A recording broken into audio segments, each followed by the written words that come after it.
Remember, please get your parents' consent before attempting any activity. Hey y'all, this is Miss Rouse, the Activity Boss. Today we're going to work on an activity that combines both math and art. So we're going to make something called tessellation art. And a tessellation is a group of repeating patterns that doesn't leave any gaps or spaces in between the shapes. So you can think of a few common examples in your house. Like the bricks behind me are made up of repeating rectangles. You can also think of a checkerboard. So that's made up of repeating squares.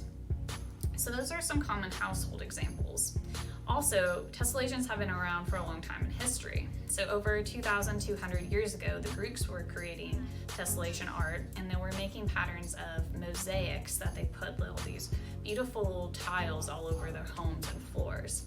You also can see it in ancient Persian art and Islamic art. So there's lots of examples of beautiful art throughout history that's made of repeating shapes and patterns. Another example is a famous Dutch artist called M.C. Escher. He made some really awesome art that's made up of all these crazy shapes and patterns that repeat themselves. So he did some different stuff with animals where he has lizards and fish repeating, and he combines different shapes and repeats them all throughout his art.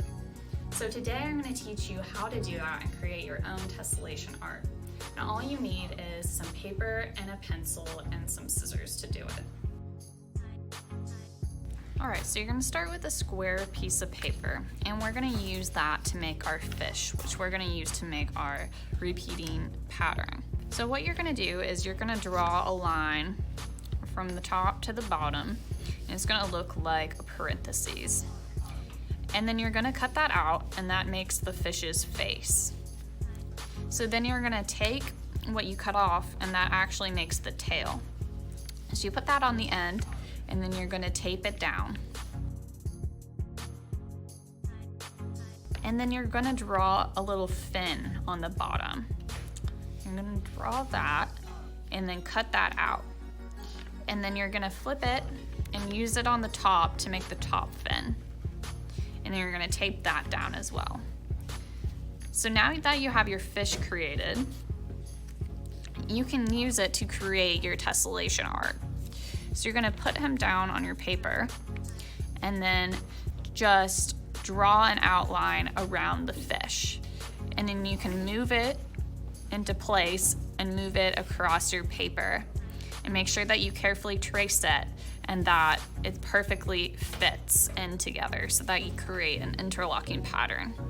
And then on the next row, you're going to flip the fish over and make sure that he fits in to the top, and then draw around there. So once you have your pattern completely traced, then you can color it in and draw in black around it and decorate your fish and make it look really pretty. So then once you're done with that, you have your tessellation art finished, and I'm just going to talk you through the math a little bit. So in math, there are concepts called translation, reflection, and rotation. So if you have your fish and you're just moving him along into different positions and he's moving straight, that's called a translation. So he's just moving. And you can move him up, you can move him down, you can move him side to side, but he's just moving positions. That's called a translation. Now, if you rotate him, that's called a rotation. So I can move him 90 degrees and he's rotating around. Now if I take my fish and flip him over, that's called a reflection, and he's a mirror reflection of himself. So what we did in our tessellation art is actually called a gliding reflection. So our fish translated, he moved side to side, but he also reflected. So you can see here and here, the fish is a mirror reflection of himself, but he's moved over. So he's both translating and reflecting. So it's called a gliding reflection. I hope you guys have fun today making your own tessellation art. You can go crazy and make your own different patterns, or you can make the fish pattern that I made. So if you do this activity, you can post what you made on social media and tag us @ or # BGCSouthal. See you next time.